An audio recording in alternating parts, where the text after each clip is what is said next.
Hey YouTube, this is David Rivera and I'm going to share with you today part 2 of intermittent fasting may not be for you.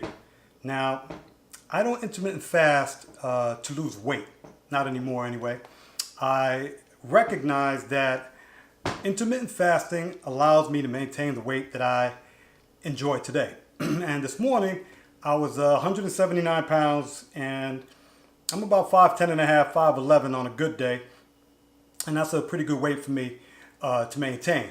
Now, like I said before, I don't do intermittent fasting for its weight loss benefits anymore. I use it for longevity and for its minor autophagy effects. Now, I don't know how minor those effects are because for the last 10 years or so, until last year actually, my primary care physician was trying to get me on blood pressure medication probably for about 10 years, but I kept fighting it because I used to exercise a lot and I tried to do, calorie restriction to ease it. And I did everything from garlic to apple cider vinegar to try to get it down.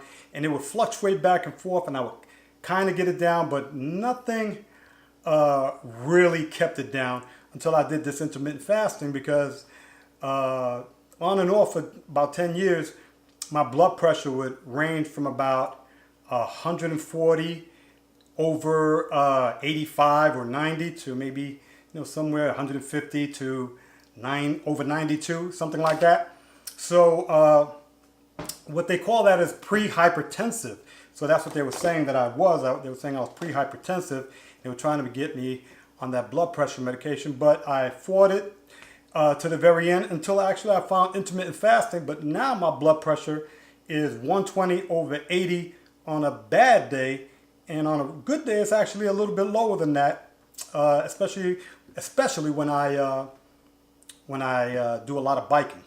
Now, I'm saying this as a prelude because for a second or a few minutes, I really want to talk to people that are obese or feel like they need to lose a lot of weight because intermittent fasting is very good for that. So I think we can be honest and clear with each other right now and say that nobody really wants to lose weight, right? Nobody wants to lose weight because we could lose a lot of muscle and we would lose weight, and we can lose water from right underneath our skin. And that's something I've done before when I needed to take photos and I wanted to look a little thinner. I made sure I lost a lot of water weight. We don't want to do that. You don't want to dehydrate yourself and become unhealthy. So what do we want to do? We really want to lose fat. And if you really want to lose fat, then you have to ask yourself one good question, and that is, do you want to reduce the amount of fat cells that you have, or do you want the fat cells that you have to shrink and become smaller? If you're thinking that you want fewer fat cells, then you should probably get liposuction because you really can't change the amount of fat cells that you have in your body by that much. And it probably won't fix anything that's metabolically wrong with you either. So what you really want is to make the fat cells that you have be smaller. So what do we know about fat cells? They have two inputs and one output. The fat that exits the cell does this by a process called lipolysis. And the inputs to a fat cell are called de novo lipogenesis and reacidification, which is turning fat into a triglyceride and then turning it back into a fat cell. Now, each one of these methods of transporting fat is going to be controlled by hormones. Now, you have a bunch of hormones in your body, but the 5 primary ones are testosterone, insulin, estrogen, cortisol, and I think the last video I talked a little bit about lipase, and it's a very, very important hormone. Now, insulin seems to be the most important out of all of these hormones. There's no better way to lower your insulin than not to eat. Anybody who has diabetes will notice automatically. So now I'm getting to the point that I'm trying to make, which is that intermittent fasting, if you do it right, will change your whole life. And when I say change your whole life, I don't mean in some kind of transcendental, metaphoric way. I mean that most of the things in your life will change. The way that you speak, the way that you walk, the way that you talk, the way that you work, a lot of things will change. And I'm saying this because we know that hormones change so many things in your body. But let me give you the for instance, because I like to give examples and I like to talk about family members and friends that I've had. And this particular video, I actually got excited about making it because I had a friend over for this weekend and we were talking about intermittent fasting, and she said to me that she couldn't function if she didn't eat in the morning. And I said to her, it's not that you can't function, it's that you won't be able to function the way you're used to. Because when you eat, it changes everything about you, right?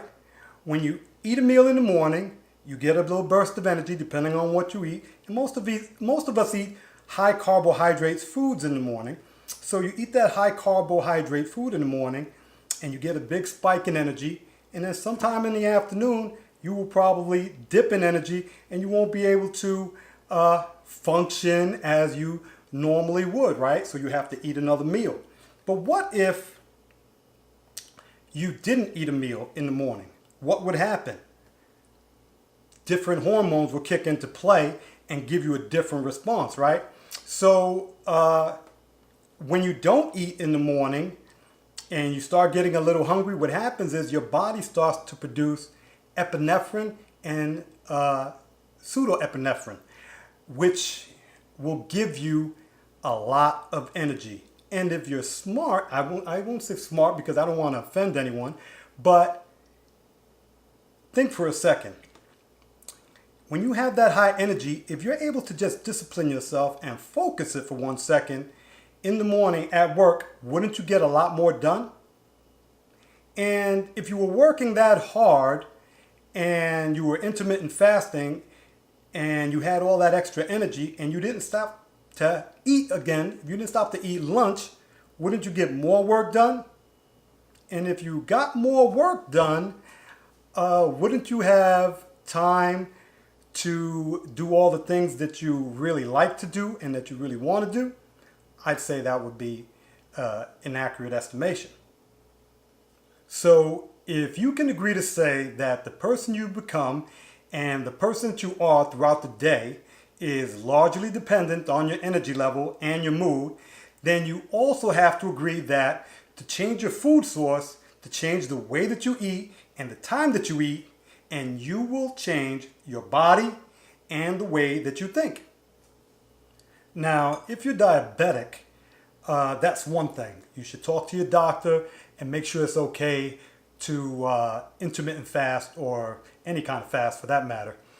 But if you're not diabetic, I would dare you to think about one thing. If your ancestors had said that they couldn't function without eating in the morning, would you really be here right now? If your family was part of the potato famine, would they be here right now? Would you be here right now? If your family had slaves in it and you know that slaves didn't eat for days at a time, would you be here if they weren't able to function without eating? And think about the Holocaust victims. Those people went days and days, weeks without eating, and they survived because your body will adapt to temporary starvation. It's not only beneficial, it's actually necessary.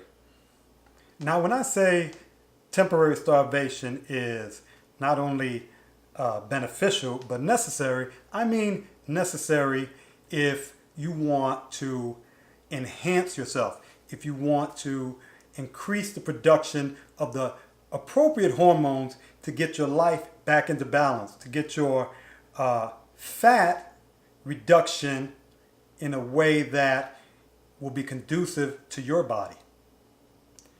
The last thing I want to talk about is something that I touched on briefly in the last video, and that's breaking your fast, right? What I want to say is that a lot of times when people break their fast, and you can really break your fast with anything that you want, but the smarter thing is to break it with fruits and vegetables. That way you ensure that you get all the nutrients that you need before you have that hamburger or that chicken or that ice cream that you have. Because if you have those other carbohydrates first, you will not feel like eating vegetables or anything other nutritious. So I would recommend that you eat fruits and vegetables before you eat anything else when you're breaking your fast. The second thing that people, and that I want to talk about, I think I talked about it the last time, is coffee. A lot of people think that because coffee has no calories, if you don't put milk and sugar in it, that you're not breaking a fast if you take a cup. But I mentioned the last time that you are breaking your fast when you do that, because it will have a metabolic response, meaning that one of your hormones is going to respond to that particular coffee. The third thing is this: branch chain amino acids. Now, this thing here is collagen hydrolysate, and it's basically branch chain amino acids, and it's what I use to break my fast most of the time, especially if I did a long fast. But what I'm finding out is that I'm talking to some of the guys that I know work out and are doing intermittent fasting, is that because they believe that this has no calories, just like the coffee, that they're drinking it during the day because they don't want to lose muscle. And if you take this during what you think is a fast, and you drink it in the middle of the fast, it will break your fast. It will cause a metabolic reaction throughout the day. It will be small spikes, not one big spike. It will be small spikes throughout the day of insulin, and that is breaking your fast. Okay? The fourth thing is people just don't drink enough water while they're intermittent fasting. And I'm just talking briefly about it.